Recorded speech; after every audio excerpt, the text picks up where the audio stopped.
मैं भगवान श्री कृष्ण के त्रिकाल पूजन का वर्णन करता हूँ, जो समस्त मनोरथों की सिद्धि प्रदान करने वाला है।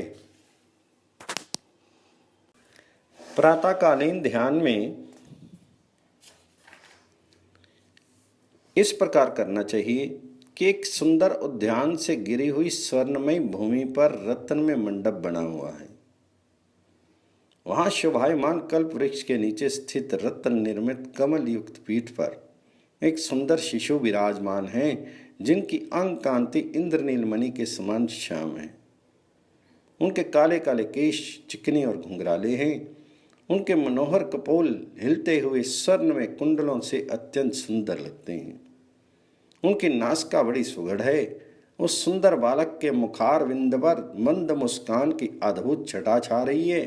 वह सोने के तार में गुथा और सोने में ही मड़ा हुआ सुंदर बगनखा धारण करता है, जिसमें परम उज्जवल चमकीले रत्न जड़े हुए हैं। गोधूली से धूसर वक्षस्थल पर धारण किए हुए स्वर्ण में आभूषणों से उसकी दीप्ति बड़ी बढ़ी हुई है।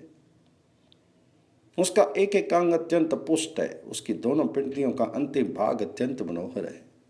उसने अपने कटी भाग में घुंघरूदार करधनी की लड़ बांध रखी है, जिससे मधुर झनकार होती आती है।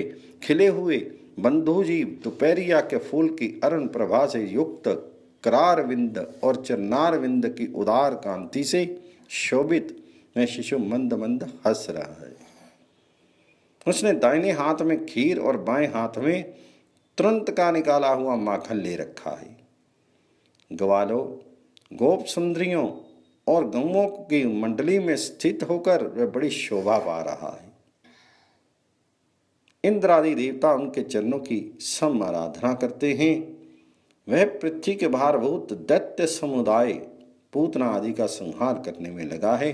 इस प्रकार ध्यान करके पूर्वत एकाग्रचित होकर भगवान जी का पूजन करें। दही और गुड़ का नैवेद्य लगाकर 1000 मंत्र जप करें। इस प्रकार मध्याह्न काल में नारद आदि मुनिगणों और देवताओं से पूजित विशिष्ट रूपधारी भगवान श्री कृष्ण का पूजन करें, जो सुंदर गोप गोपांगनाओं और गौओं के मध्य विराजमान है। स्निग्ध मेघ के समान जिनकी श्याम छवि है, जिनका एक एक अंग बड़ा सुंदर है, जो मयूर पुच्छ का मुकुट धारण करते हैं, जिनके नेत्र कमल दल के समान विशाल हैं। भौहों का मध्य भाग शोभा संपन्न है और मुख पूर्ण चंद्रमा को विलज्जित कर रहा है। हिलते और झिलमिलाते हुए कमनीय कुंडलों से उल्लसित कपोलों पर जो शोभा की राशि धारण करते हैं, जिनकी नासिका मनोहर है, जो मंद मंद हंसते हुए बड़े सुंदर जान पड़ते हैं, जिनका वस्त्र तपाए हुए स्वर्ण के समान कांतिमान और आभूषण दिव्य हैं। कटी भाग में धारण की हुई जिनकी शुद्र घंटिकाओं से मधुर झनकार हो रहा है, जिन्होंने दिव्य अंगराग धारण किया है, जो अपने हाथ में लेकर मुरली बजा रहे हैं, जिनके बाएं हाथ में शंख और दाहिने हाथ में छड़ी है, जिनकी वेशभूषा से उदारता टपक रही है, जो मनवांछित वस्तु प्रदान करने में दक्ष हैं, उन नंद नंदन श्री कृष्ण का ध्यान करके लक्ष्मी प्राप्ति के लिए उनका पूजन करें। इस प्रकार ध्यान करके श्रेष्ठ वैष्णव पुरुष पूर्ववत भगवान श्री कृष्ण की पूजा करें। पुआ, खीर तथा अन्य भक्ष्य भोज पदार्थों का नैवेद्य अर्पण करें। घृत युक्त खीर की 108 आहुतियां देकर प्रत्येक दिशा में उससे बलि अर्पण करें। तत्पश्चात आचमन करें। इसके बाद 1008 बार उत्तम मंत्र जप करें। जो उत्तम वैष्णव मध्याह्न काल में इस प्रकार भगवान श्री कृष्ण का पूजन करता है, उसे सब देवता प्रणाम करते हैं और वह मनुष्य सब लोगों का प्रिय होता है। वह मेधा, आयु, लक्ष्मी तथा सुंदर कांति से शोभित होकर पुत्र पौत्रों के साथ अभ्युदय के प्राप्त होता है। तीसरे समय की पूजा में कौन सा काल है, इस विषय में मतभेद है। कुछ विद्वान इस पूजा को सायंकाल में करने योग्य बताते हैं, कुछ रात्रि में।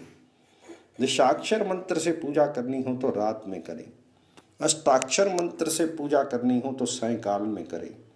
कुछ दूसरे विद्वान कुछ ऐसा भी कहते हैं कि दोनों प्रकार के मंत्रों से पूजा ही समय पूजा करनी चाहिए। सायंकाल में भगवान श्री कृष्ण द्वारकापुरी में एक सुंदर भवन के भीतर विराजमान है, जो विचित्र उद्यान से शोभित है। वे श्रेष्ठ भवन 8000 ग्रहों से अलंकृत है। उसके चारों ओर निर्मल जल वाले सरोवर शोभित हैं। हंस, सारस आदि पक्षियों से व्याप्त कमल और उत्पल आदि पुष्प उन सरोवरों की शोभा बढ़ाते हैं। उक्त भवन में एक शोभा संपन्न मणि में मंडप है, जो उदयकालीन सूर्यदेव के समान अरुण प्रकाश से प्रकाशित हो रहा है।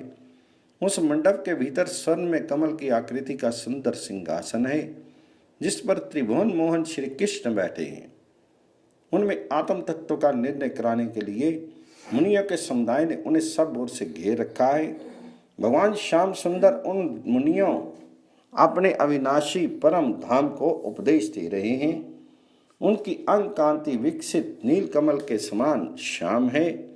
दोनों नेत्र प्रफुल्ल कमल दल के समान विशाल हैं। सिर पर स्निग्ध अलकावलियों के संयुक्त सुंदर किरीट शोभित है। गले में वनमाला शोभा पा रही है। प्रसन्न मुखारविंद मन को मोहे लेता है। कपोलों पर मकराकृति कुंडल झलमला रहे हैं। वक्षस्थल में श्रीवत्स का चिन्ह है।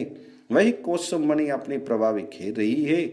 उनका स्वरूप अत्यंत मनोहर है। उनका वक्षस्थल केसर के अनुलेपन से सुनहरी प्रभा धारण करता है। वे रेशमी पीताम्बर पहने हुए हैं। विभिन्न अंगों में हार, बाजूबंद, कड़े और करधनी आदि आभूषण उन्हें अलंकृत कर रहे हैं। उन्हें पृथ्वी का भारी भार उतार दिया। उनका हृदय परम आनंद से परिपूर्ण है तथा उनके चारों हाथ शंख, चक्र, गदा और पद्म से शोभित हैं। इस प्रकार ध्यान करके मंत्र उपासक भगवान जी की पूजा करे। हृदय, सिर, शिखा, कवच, नेत्र और अस्त्र इनके द्वारा प्रथम आवरण बनता है। रुक्मिणी आदि पटरानियों द्वारा द्वितीय आवरण संपन्न होता है। तृतीय आवरण में नारद, पर्वत, विष्णु, निषठ, उद्धव, दारुक, विश्वक्सेन तथा सात्यकी हैं। इनका 8 दिशाओं में और विंतानंदन गरुड़ का भगवान जी के सम्मुख पूजन करे। चौथे आवरण में लोकपालों के साथ और 5वें आवरण में वज्र और आयुधों के साथ उत्तम वैष्णव भगवत पूजन का कार्य संपन्न करें। इस प्रकार विधि पूर्वक पूजा करके खीर का नैवेद्य अर्पण करें। फिर जल में खांड मिश्र दूध की भावना करके उस जल द्वारा तर्पण करें। इसके बाद मंत्र उपासक पुरुषोत्तम भगवान श्री कृष्ण का ध्यान करते हुए मूल मंत्र का 108 बार जप करें। तीनों काल की पूजाओं में अथवा केवल मध्याह्न काल में ही होम करें। आसन से लेकर विशेष अर्घ्य पर्यंत संपूर्ण पूजा पूरी करके विद्वान पुरुष भगवान जी की स्तुति और नमस्कार करे। फिर भगवान जी को आत्मसमर्पण करके उनका विसर्जन करके पश्चात अपने हृदय कमल में उनकी स्थापना करे और तन्मय होकर पुनः आत्म स्वरूप भगवान जी की पूजा करे। जो प्रतिदिन इस प्रकार सायंकाल में भगवान वासुदेव की पूजा करता है, वह संपूर्ण कामनाओं को पाकर अंत में परम गति को प्राप्त होता है। रात्रिकालिक ध्यान। रात्रि में पूजन करना हो तो भगवान जी का ध्यान इस प्रकार कहें। भगवान नंद नंदन ने अपने हृदय में प्रेम को आश्रय दे रखा है। वे रास क्रीड़ा में संलग्न हो मानो थक गए हैं और गोपांगनाओं के साथ मंडली के मध्य भाग में विराज रहे हैं। उस समय जमुना जी का पुलिन प्रांगण अमृत में किरणों वाले चंद्रदेव के थल ज्योत्सना से उद्भासित हो रहा है। वहाँ का प्रांत अत्यंत हरा भरा एवं भगवत प्रेम का उद्दीपक हो रहा है। खिले हुए कुंद, कहार और मलका आदि कुसुमों के प्रांग पुंज से दूसरित मंद मंद वायु प्रवाहित होकर उस पुलिन प्रांगण को शीतल बना रही है। खिले हुए नूतन कमलों के मादक मकरंद का बाण करके उन्मत्त हृदय वाले भ्रमर इधर उधर भ्रमण करते हुए मधुर गुंजारव फैला रहे हैं, जिससे वह वन प्रांत अत्यंत मनोहर प्रतीत होता है। वहाँ सब और सुंदर चमेली की सुगंध फैल रही है। ऐसे मनोहर कलंदी तट पर श्याम सुंदर मुख से मंद मंद मुस्कान की प्रभा बिखेरते हुए बारंबार मुरली बजा रहे हैं। उनकी अंग कांति भीतर जल से भरे हुए नूतन मेघों के समान घटा से टक्कर ले रही है। बाहों का मध्य भाग कुछ चंचल हो उठा है। दोनों नेत्र विकसित कमलदल के समान विशाल हैं। नेत्र विकसित कमलदल के समान विशाल हैं। लाल लाल अधर बिंबाफल को लज्जा रहे हैं। भगवान की वे झांकी बड़ी ही सुंदर है। माथे पर मोर पंख का मुकुट है, जिससे उनके बंधे हुए केशों की चोटी बड़ी सुहावनी लग रही है। उनके दोनों कपोल हिलते हुए चमकीले कुंडलों में जटित रत्नों के किरणों से उद्भासित हो रहे हैं और उन कपोलों से श्याम सुंदर का सौंदर्य और भी बढ़ गया है। वे कथनी, नपूर, हार, कंगन और सुंदर भुजबंद आदि आभूषणों से भूषित होकर प्रत्येक 2 गोपों के बीच में खड़े होकर अपनी मनमोहनी झांकी दिखा रहे हैं। गले में वन पुष्पों का हार शोभित है। एक दूसरी से अपनी बाहों को मिलाए हुए नृत्य करने वाली गोपांगाओं की बाहों वल्लियों से वे घिरे हुए हैं। इस प्रकार परम सुंदर शोभामय दिव्य रास लीला के लिए सदा उत्सुक रहने वाले प्रेम के आश्रयभूत भगवान मुकुंद का भजन करें। वे नाना प्रकार की श्रुतियों के वेद से युक्त परम मनोहर सात स्वरों की मूर्छना और तानों के साथ साथ गोपांगनाओं से थिरक रहे हैं। सुंदर मणि में स्वच्छ आभूषणों के मधुर सिंजन से भगवान जी का संपूर्ण मनोहर अंग ही झनकार में हो उठा है। एक दूसरे से हाथ बांधकर मंडलाकार खड़ी हुई गोपांगनाओं के समूह से कल्पित रासलीला मंडल को रचना में यद्यपि भगवान श्याम सुंदर बीच में ही मणि में मेघ की भांति स्थित हैं, तथापि इसी शरीर से उन्होंने अपने बहुत से दिव्य स्वरूप प्रकट कर लिए हैं और उन स्वरूपों से प्रत्येक दो गोपों के बीच में स्थित हैं। इस प्रकार ध्यान करके मंत्र उपासक भगवान जी की पूजा करें। हृदय आदि अंगों द्वारा प्रथम आवरण की पूजा होती है। धन संपत्ति की इच्छा रखने वाला श्रेष्ठ वैष्णव पूर्वोक्त केशव कीर्ति आदि 16 जोड़ों की कमल पुष्पों द्वारा पूजा करे। उन सब के नाम के आदि में क्रमशः 16 स्वरों को संयुक्त करे। तदंतर इंद्र आदि दिक्पालों और वज्र आदि आयुधों की पूजा करे। एक मोटा गोल और चिकना खूंटा जिसकी ऊंचाई 1 बित्ते की हो पृथ्वी में गाड़ दे और उसे पैरों से दबाकर एक दूसरे से हाथ मिलाकर उनके चारों ओर चक्कर देना रास गोष्ठी कही गई है। इस प्रकार पूजा करके दूध घी और मिश्री मिलाकर भगवान को नैवेद्य अर्पण करे और सोना प्याले लेकर उनमें मिश्री पिलाई गई हुई खीर परोसे और पूर्वक जोड़ों को क्रमशः अर्पण करे। फिर शेष कार्य पूर्ववत करके मंत्र उपासक 1000 मंत्र जप करे। तत्पश्चात स्तुति नमस्कार और प्रार्थना करने के पूजन का शेष कार्य भी समाप्त करे। इस प्रकार जो उपासक भगवान श्री कृष्ण का पूजन करता है वह समृद्धि का आश्रय होता है तथा अनिमा आदि 8 सिद्धियों का स्वामी हो जाता है।